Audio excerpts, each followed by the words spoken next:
Thank you. Yeah, so thank It's you. Jamie. It's Jamie. Jamie. I feel the need to do that. Your dad is just so iconic. Your mom too, but because my partner is Chinese, so that's why it's like it's like iconic. Oh, really? Yeah. What are you? You're Filipino?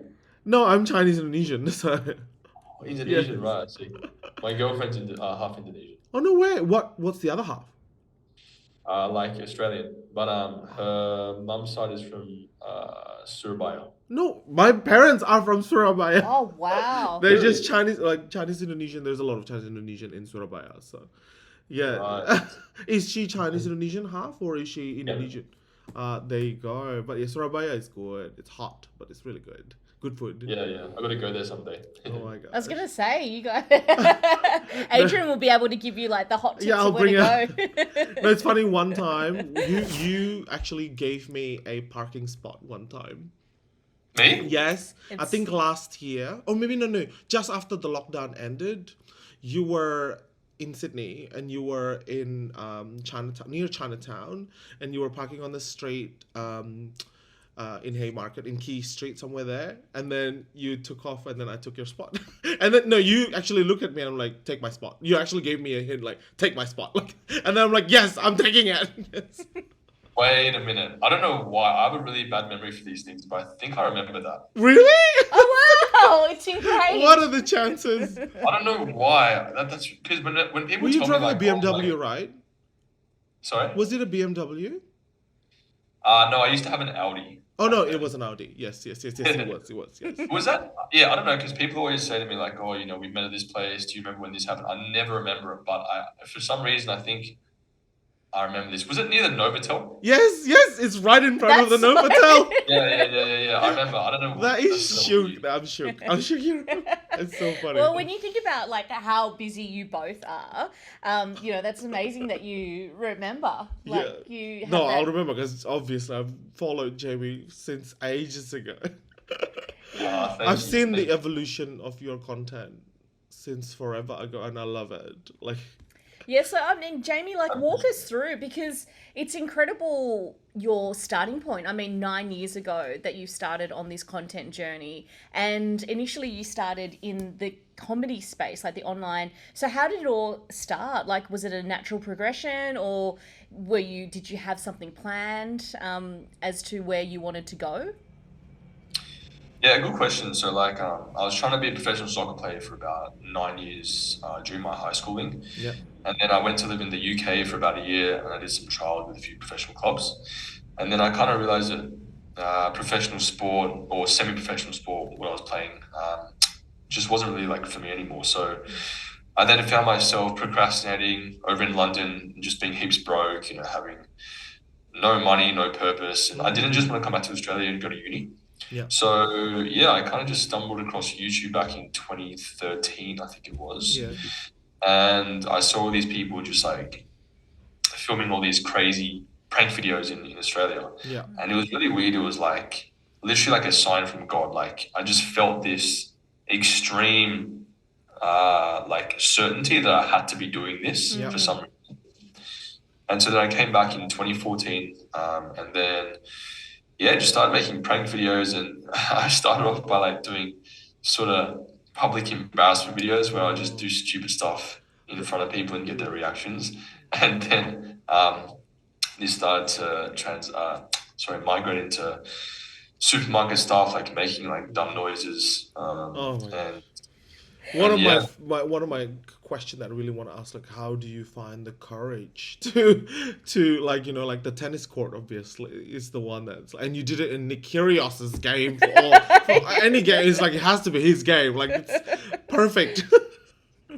Yeah, I honestly don't know how I did those things back then. I can't even give you an honest answer. I actually get asked this question a lot, but I literally don't know how I used to do it. Did you take a shot of something before you Yeah, actually make liquid the courage. noise? Never. I was never drunk. I was never on drugs. Yes. I was completely sober every single time I did a video. So I Amazing. can't tell you how. I have Yeah. no idea. It's good to watch it, obviously. It's like cathartic to watch it. It's really good. But then also like, oh my gosh, how does he find the courage? Like, you were not banned, were you, from like the tennis? It was funny about the tennis thing because after I did the noise, no one kicked me out. I actually walked out myself. Okay.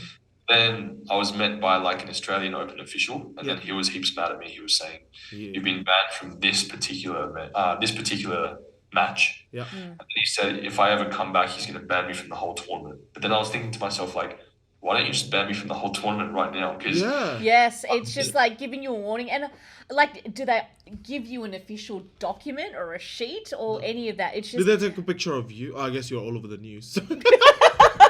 no, I think like it would have been different if I jumped on the court because yeah. yes. they couldn't really condemn me for just like being a heckler in the Yeah. crowd because I didn't do anything besides make a noise in the crowd. I didn't Yeah. jump on the court. I didn't, like assault anyone. No. So I think that's why they couldn't do much. Oh, Yeah, I see. I right. see. So it was a like a noise- gentle slap on the okay, wrist. A noise is just a warning, but actually doing something is actually more than Got it. Got it. So Adrian, you won't be doing any nudie runs on the court, on the tennis court. Hey, take after me, please. Someone's gonna do something in the tennis. Yeah. Okay, to carry the baton. So in terms of like your longevity, which is amazing, like when you think about content creators, there's always, did you feel stuck at all, or did the content like pop off straight away, and that is what kept you going? Oh no, I used to feel stuck all the time. When I first started social media, I was only on YouTube. So that was from 2014 to 2016. And I was getting like literally nowhere. I was doing all these funny videos and the videos were, viral worthy, but they were just going nowhere. Yeah. So I remember like one day I was so fed up with everything because I was putting everything, my heart and soul into these videos and nothing was working. And then I was just very stuck and I was going to uni. And I actually had this exam the next day. And the exam was like, I was doing a sports degree. And I was living with my mum at the time. And I stopped studying. I got up out of my seat and I said, "Mum, like, why do you think this isn't working out? Like, I know this is what I'm supposed to be doing, but for some reason, it's not working out." Yeah. And she goes, "Well, I have an idea for you." She goes like, why don't you like write a letter to God and ask him, what you're supposed to be doing. Yeah. I'm like, okay, sure. And so then I wrote this massive letter. And back then I actually didn't believe in God. I used to believe in like the universe and that sort of stuff. Yeah. Now I believe in God. Anyway, so Agnostics, so I wrote this letter and the last thing I wrote was like, give me a sign if I'm supposed to be doing this. And I kid you not, within 48 hours, I remember waking up in the morning and just out of nowhere, I looked at my phone and I had like 100 notifications of like all these random, like Channel 9 News mentioned you, 7 News mentioned you, Washington Post something about your video. And I was like, what? And I click on them and it just so happened to be that one of my videos I did 6 months ago just went viral out of nowhere. Whoa. And I was like, what? And that was just the biggest sign for me just to keep going. Yeah. And what was that video? And then it was me pretending to watch porn in a lecture theater. This is back in like 2014. I love it. 2015 actually. What a but yeah. sign. Gosh. God chose the best sign ever. Yeah. Chose the porn one. I know. But yeah, that was a really good sort of like example of a time I felt stuck. Yeah. But then along the journey, I've felt stuck many times. I think social media creators that have been doing this for a while, and I think it happens to everyone, you get to a point where you're like, I've been doing the same thing for so long and the audience are becoming disengaged and I don't even like what I'm doing anymore, so how can I pivot? Yeah. But I think it's within the pivot that lies the uncertainty of what's going to happen. And so what tends to happen most of the time is there's a very good reason why, a lifespan of an influencer, especially on TikTok, is only like, a couple of years max. Yeah. It's because influencers don't know when and how to pivot. That's the most important thing. And so, like there was a guy that built his whole brand off like doing supermarket fart pranks. And he kept doing it and he kept doing it. And now he's like, he's been doing it for 10 years and like no one cares anymore. Yeah, Because yeah, he's like 45, 50 years old with like a Yeah. family. So you gotta understand that like you need to know what's going on in the space Yeah. and what people are doing that seems to be popular amongst the audience and why. yeah. But then you also have to self-reflect and be like, does that align with like what I want to be doing and how do I like merge the two so I can sustain longevity? Oh, that's such a great answer. Yeah, because it's interesting. Like in one of your shorts, you mentioned, I have over 1 million followers, On and Facebook, yeah. and that you couldn't, your Monetize. credit card declined. You were looking to get a protein shake, and it just doesn't. You would think if you're an average person that 1 million followers equals a lot of money and a certain lifestyle, but that's not the case. No, and especially back then it wasn't. And I think back then is semi-concurrent with the TikTok generation in this day and age as well. Yeah. Because back then the reason that when I had 1 million followers I was broke was because social media wasn't as prominent in society as it is today. But then on the flip side, the reason that you can also have 1 million followers on TikTok and be broke is because there's too many people on TikTok with 1 million followers that there's no disparity between like who's who, like Yeah. what level are people on, if that makes sense. So like when there's no scarcity, then the value goes down. Yeah. And now you've got like every third person with 1 million followers on TikTok. So then that's another reason why you can still be broke with 1 million followers. The key to this though is like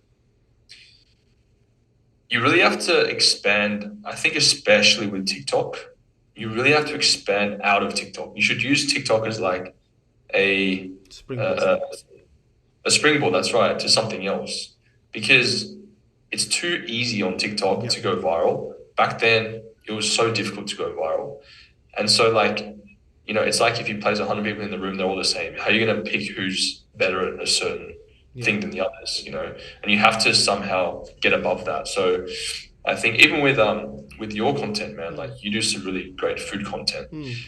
And if I was you, and you might already be doing this, but I would say really try and like look at longer form platforms like YouTube and Facebook, and see what the top guys that are in your field are doing, like in the food field. Because I know that on Facebook, which is my main platform, the food stuff really goes crazy. And if you can somehow like replicate that and then multi-stream your revenue sources on YouTube, on Facebook, but then go above and beyond and maybe like write a cookbook, or like you can do like live workshops. Like you got so many things you can do, it's just about thinking outside the box. And then how did you kind of monetize it to make it a full-time thing for yourself? Because so many people out there want to be doing, what you're doing. Yeah, it's a good question. Like, I wouldn't say I was the smartest back then. I would have done a lot of things differently. I think in my prank era, I missed like the golden moment to sell my own products or services. Merch. I think if I had thought like I do today, I would have sold like, something when my dad and I were really popping. I would have done like a gifts, like made like an online store, like gifts for dad, had like Father's Day drops. Father's Day. You're going to make so much money on Father's Day. Goodness Lord. Exactly. So I didn't do that, unfortunately. But the reason, the way that I did monetize was at the very beginning, I was not earning anything until you could say I started getting a few brand deals. Yeah. That was my first bit of income. This was back in like 2017. Yeah. And then after that, Facebook started to monetize my videos. So my Facebook platform, I think back then, I had around 2 million followers on Facebook. So I'd already started at a good level. Yeah. And I was able to, gather revenue from Facebook alone. So Facebook's been a big one. And then YouTube's been okay as well. But that's sort of how I started to make things full time. Yeah.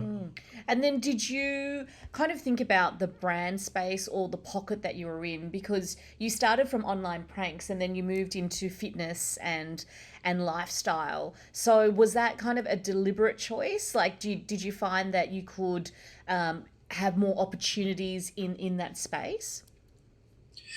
Yeah, I think back then the world started to become like way more like politically sensitive. Yeah, true. So I couldn't Pranks really could be. do Oh, yeah. so I couldn't really do that sort of stuff I was doing before. Yeah. And I thought to myself, like, long term, are these pranks really going to get me far? What if, when I'm 30, which I am now, is it going to be sustainable? Am I going to want to do this? And I thought, like, no, it isn't. So I started, diversifying into, as you said, like lifestyle, fitness, health, family stuff. I kind of transitioned the pranks to the family stuff. Yes. Like, a few pranks in there was more wholesome. Yes. So yeah, I kind of always had this goal to get out of pranks in mind from the start. Yeah. Do you remember what was your first? You don't have to give specifics. Like, I just want to ask, like, feeling wise, in terms of your first ever big deal, like brand deals, or like, what was your feeling like? What were you? How was your creative process in terms of coming up with the brief, whatever the brief they gave you, and delivering the content? Yeah, I think like I was getting a few $100s at the start, I remember. Yeah. And then I remember when I moved to LA in 2017 for a bit, and I was really screwed for money. And all of a sudden there was this company that actually, I don't think they exist anymore. Maybe they do. But it was actually like a company where they help university students do their assessments for them. Oh. And It's like And AI so- before AI. Yeah. yeah, literally. But they had such a ChatGPT big powered by budget. human.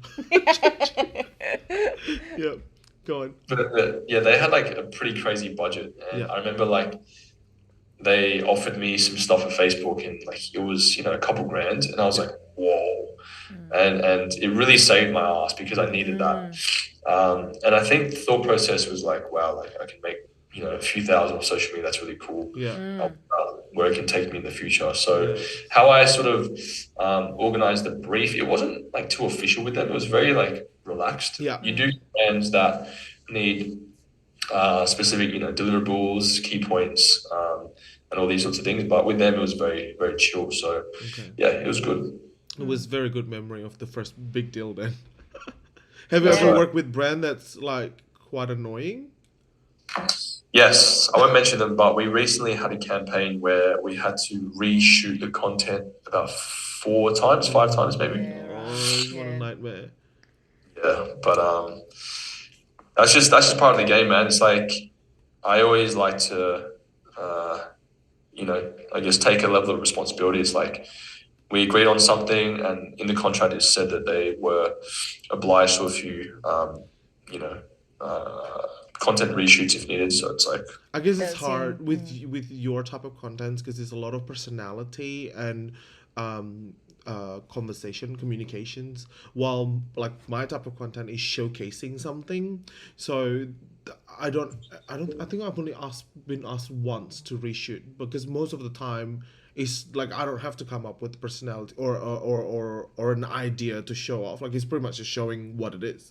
So that's why I'm lucky that way. I would have been so stressed if I had to come up with a script, or like or even even have to be natural. You still have some type of bullet points of what you want to deliver. Like, that's already been like, that would have been quite stressful.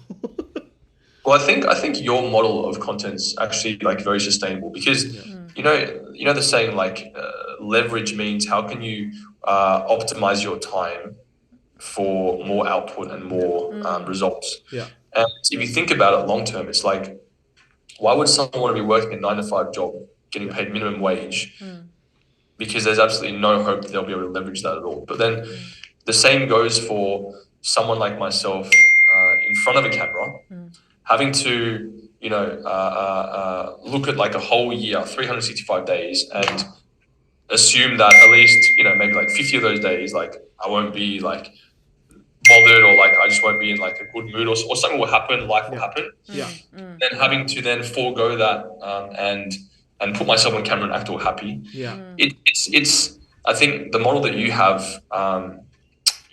surpasses all that, because you can be in like an introverted mood Yes. and still get the content done. You don't have to act all like, crazy in front of camera. Yeah. Plus, I think since it's only your voice, that's more easily like replicated than a whole person's Yes. image.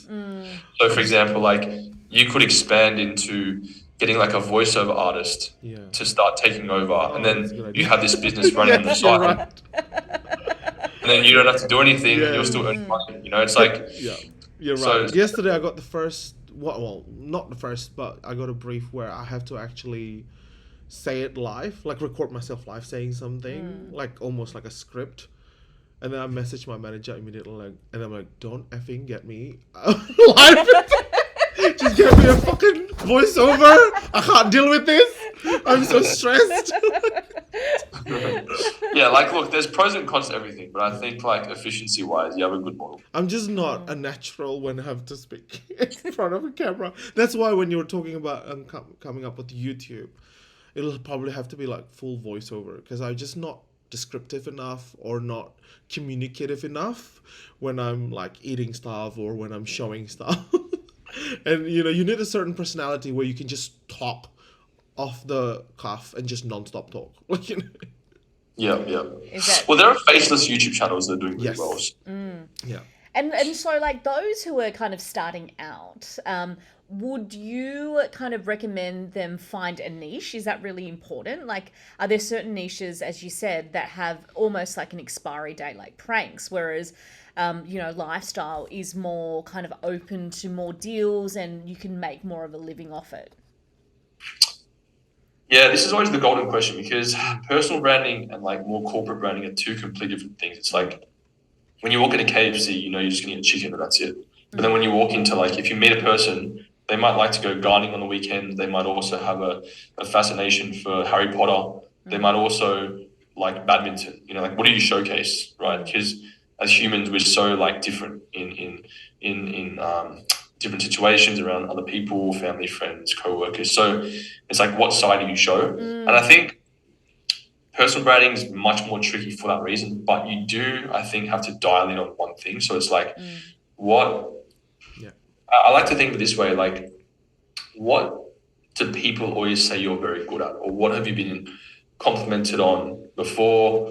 Or is there something that you're really passionate about? Because the reason these things are important is because on the difficult days where you don't feel like filming, on the difficult days where everything's going wrong, you know, what's going to actually push you to keep going. Yeah. And I think when you start with recognizing what like God-given talents you already have, you already start at a higher level than having to start from scratch. That is only if your passion, is lower than your talent. So if you have a passion for something that's so far beyond anything else, then you can obviously, go beyond. It's just like when they say hard work beats talent. So in a personal brand, I would definitely stick to one thing, at least for the start. Yeah. Say, for example, you like cooking, like you, Adrian, just go straight into cooking. Yeah. So people know, okay, that's a cooking guy. Yeah. Because if people start thinking like, oh, that's a cooking guy, but he also, does like acrobatics and he also does this, like you can do that, but like over time, let the audience build trust within you as a cooking guy first. Yeah. And then be like, hey guys, I also enjoy this, and this is my other page for this. So if you want to come along, sure. If you don't, that's okay as well. But I think definitely dial into a niche. You want to be clear. You don't want people to be confused as to who you are. Yeah. You want people to be like, that's Adrian, the cooking guy. That's Jamie, this guy. That's, and vice versa. It resonates. We had a recording session earlier, and I was talking about whenever I do vegan or vegetarian. Oh yeah, me too. It flops so bad because I think I barely ever do vegetarian or vegan that people just do not engage with that. Right. That's interesting. And then so like 2024, what kind of tips do you have? Like in terms of, do you go heavy on Facebook? Is YouTube coming back? Any kind of insights for those listening? You got to be across everything. Every platform.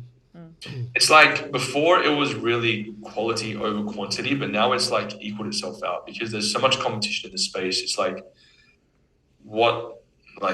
this will humble a lot of people, but like what in your like egotistical mind will make you think that you're more important than the millions of other people out there. It's like you have to ask yourself the hard questions, like why would someone care about you, or why would someone care about your content? Yeah. And if you don't know, then make sure you're making content that people actually care about, because when a viewer watches a video, it always comes from a selfish perspective. It's like, I wouldn't watch a video about ballet because I don't like ballet. It has nothing to do with me. I want to watch a video about PowerPoints because I don't relate to PowerPoints. So the video always has to come from a perspective that is going to be from a selfish point of view from the viewer, Yeah. because viewers watch videos for themselves. So like you have to be providing that value, and you have to be across all platforms, and you really have to be posting Instagram and TikTok definitely every day. Yeah. Because you're not going to be able to compete properly with everyone else. Yeah. There are guys posting like 5 times a day, and there's a way to like leverage that as well. You don't have to, you know, do crazy hours of filming every single day. You can do it in a smart way. It's all about the efficiency. Facebook is a platform where, while like with everything, you want to be a little bit niche specific. Facebook is also like a bit of a, in my opinion, like a bit of a dumping ground where you can just dump stuff, and That's how you I might see just, it. like, That's how I see it. It's like you're speaking my brain. But it's true. Facebook sends checks though. it's like you can just dump stuff, and like one video might get 200 million views, the next is 5 views. You know what I mean? Like it just doesn't make sense. Yeah. But it's worth it. And then YouTube long form is something I would still heavily encourage, because the longer someone watches you for, the more they're going to get to know you on a personal level. And you're then also catering to different audiences with different like time constraints, because a person that's watching Netflix for a couple of hours is different to a person that only has 5 minutes to watch TikToks. It's like you want to be covering every single angle. So definitely quantity. I've only just recently started posting pretty much every day on Instagram and TikTok. Facebook, we're up to sort of like 5 times a week, I believe. Yeah. YouTube still 1 a week. I want to increase that to 2 at least soon. But yeah, I think that's like, you just got to stay relevant in a sense. And do you have a team behind you to kind of support the growth of where you want to take, you know, your business? Yeah, I've got a team. So we have an office space. I have a full-time videographer, editor. I have another editor. I have an assistant. We have a few people overseas. So yeah, we have a pretty extensive team. But you're not agency. Are you with an agency? I'm not. No. Okay. And is that the best kind of route, is to get that independence, because then you're not, I guess, you don't have to report to someone. You know, it's kind of like you have more autonomy over what you choose to come in and come out. We'll put it this way. If you're in a relationship with a manager where you feel like you're working for them, it's already a toxic relationship, because they're actually working for you. So the manager should be there to oversee things, to give you advice, but they shouldn't be trying to take over your role to the point where you think that you're working for them. This happened to me a few years ago, actually, which is why I've been very careful with managers. There's no right or wrong way. If you find someone good, that's great. You know, if I find someone good, I'll go with them for sure.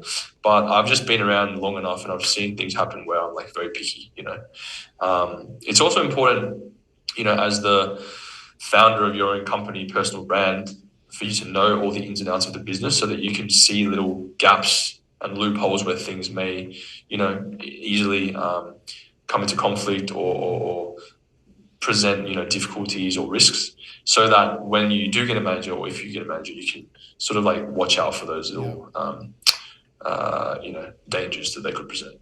But does brand speak to you directly, or do they speak to like your assistant, for example? Yeah, so I have a few people that like are part of my team Yeah. that aren't like a manager role, but they still they're like brand partnership workers. Oh, I love that title. Okay, I'll give him that title then. Or like social media coordinator, brand partnership manager, but it's not like an official Brand name. partnership It's just manager. I love it. Oh Yes. my gosh, that's The partnership. the wankier the title, the better. Yes. yeah. That's it. Titles are hilarious. It's like group director, blah blah blah blah blah. No, I love brand Yeah. partnership manager. That's it. And I suppose, like, with what you're doing now, where do you kind of want to take it as we, you know, wrap up? Where do you kind of see yourself in like the next few years? Is it overseas, or is it still in Australia? Is it traveling? So what I've done recently is I've done a pretty big pivot into the more business entrepreneur space, personal development space. So what I'm doing is I'm transitioning my brand. I'm maturing my brand firstly. which is the most important step for me, so that people can watch my content and receive value that's going to help them out as well. So, for example, I'm doing a bit of a series where, I'm traveling around Australia and I'm interviewing and taking a look into, some of Australia's most successful entrepreneurs, business people, influencers' lives, and finding out the secrets as to how they made, their living and how they became successful. So that's a big reason I'm doing this tour. So we have a lot of like big guests lined up for that. And I think the greatest thing about that is that it's not going to be like just like a wanky, oh, look at my car and my house, but like we actually intend on going in depth for them to share some of their struggles and key moments where they felt like giving up and where they came from, and then how they propelled themselves to get to where they are today. Because I think that part of the story is often lacking in testimonials, where you hear, people's stories. So the reason I enjoy this content is because I personally love learning from these people, because I'd rather learn from someone at that level than someone that, isn't doing it as good. And secondly, I know that my audience are going to get so much value from it as well. It's going to inspire them to do better. So that's sort of the route I'm going on for the next, 1+ years, who knows. I want to also encompass personal development. So I want to talk about, my journey into maturing, even my journey into like finding God, my journey to like really understanding how the world works, being a better person, and that sort of thing. So that's kind of like, a bit of a summary as to what Where you're going. I love it. It's lovely to kind of see your growth, but then also finding a purpose and spirituality and being able to pivot and adjust and continue to go at such a speed. And any final kind of points before we wrap up as to what you kind of want to leave your message with and who you want to inspire out there? Yeah, I just think, if you want to achieve anything in life, you really have to have a really solid foundation. I always say this, that, and I'm not trying to be preachy here, but truly, all the things that I achieved at the start of my career, and all the things that I experienced, the significance, and also like the, how do I put this? So I'm trying to have a mind blank right now.